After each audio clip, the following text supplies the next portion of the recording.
আচ্ছা, জীবনটা এরকম কেন বলো তো? যেটা আমরা চাই সেটা আমরা পাই না, আর যেটা আমরা পাই সেটা কখনো হয়তো চাই। আমার সাথে এরকম ছোট বড় অনেক কিছুই হয়েছে। চলো তোমাদেরকে আজকে একটা ছোট্ট উদাহরণ দিয়ে বোঝাই। আমার খুবই ইম্পর্টেন্ট একটা জিনিস আমি খুঁজছিলাম, সব জায়গায় খুঁজে ফেলেছি, কোথাও আমি খুঁজে পাইনি।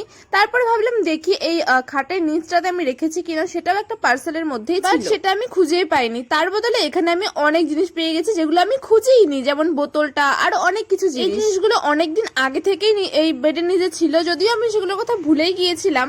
তাই বলছি আর কি, যে জিনিসগুলো হয়তো আমরা খুঁজেই নেই সেই জিনিসগুলো আমরা পেয়ে যাই। তবে পেয়ে ভালোই হয়েছে, বাট যেটা খুঁজছিলাম সেটা পেলে বেশি ভালো লাগতো। এইদিকে হচ্ছে আজকে যেহেতু আমার লাস্ট ইভিনিং, আমাকে সমস্ত ব্যাগ ট্যাগ প্যাকিং করে চলে যেতে হবে, কারণ আমি আগামী 4 দিন আবার আসবো না, মানে 4 দিনের মাথায় বাড়ি আসবো, 4 দিন হস্টেলে থাকবো। তাই আমি ব্যাগের মধ্যে এই পুরো সংসার ঢুকিয়ে নিয়ে যাচ্ছি।